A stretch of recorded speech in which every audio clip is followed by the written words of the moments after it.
Coach, you just came back from a West Coast swing. What have you learned about your team? Well, I think having the two games that we played in San Diego State and Cal State Fullerton, very high-level opponents, it was a fantastic trip, you know, to really get an insight into where we are at this time. Great to see us, you know, play a very dominant opponent, San Diego State in the Pacific 12, come out and take the early lead and control the game pretty well. And then after that hour mark, you could just tell that, you know, a brand new team, we started to lose a little bit of energy, lose our legs a little bit. And they're strong enough to overcome that. Cal State Fullerton again, we did very well for the first hour, and you know, just a little bit heavy-legged after such a long trip and two games on a Friday-Sunday swing. So a lot of the playing, a lot of the chemistry that we have now is very good. We just need to make sure we can push that through and make it a 90-minute game. Well, now you come home and you've got Alumni Day, expecting a number of alumni in attendance. What does it mean to have all these former Pan American soccer players coming out to support your program? I think it's going to be a fantastic game, a fantastic night. The atmosphere will be electric.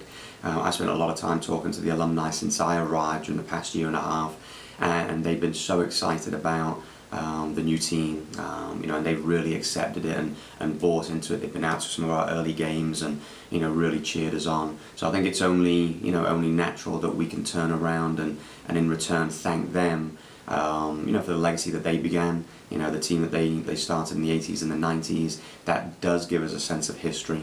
So it's nice that we'll be able to recognize those guys on Saturday and have them walk out onto the field too.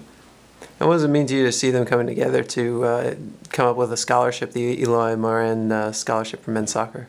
Well, that was one of the first things that a group of alumni came to me with and said, look, you know, we really want to support the program. We feel strongly about having D1 men's soccer back here in the Rio Grande Valley. And they said we're going to put our money, you know, where our mouth is, and they did. It meant a lot to me because during our first year, while we're trying to build a program and build a team, it really allowed me to do one or two extra things, and certainly we've got a couple of players that have benefited from that financially. So that's been a fantastic effort. I'm very grateful for those guys for what they've done, and again, it'll be nice to, you know, to acknowledge that and recognize them, you know, before our game this Saturday against Our Lady of the Lake. Now, all these good feelings, but on the other side of the field from you in the other coaching area is going to be Shane Hurley, an alum who's coaching Our Lady of the Lake. It's going to be weird to have an alum, like after you've welcomed them all, to just be coaching up against him. It'll be interesting. I think one of the great things that we see in the soccer community, we're all very competitive. We compete against them, you know, other coaches for recruits. We compete against them on the field of play. But I think off the field, you know, it's a very close-knit community, and a lot of coaches, you know, I was just on the phone here before you arrived talking to another coach.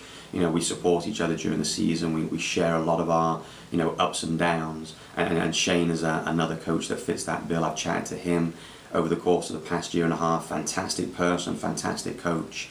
So we do support each other. We spend a lot of time talking to each other about our teams and helping each other succeed. So it'll be interesting to see him on the opponent's dugout. You know, but it's par for the course, I think, within the college coaching scene. You know, the coaches do a great job in supporting each other during the season, and Shane is no exception.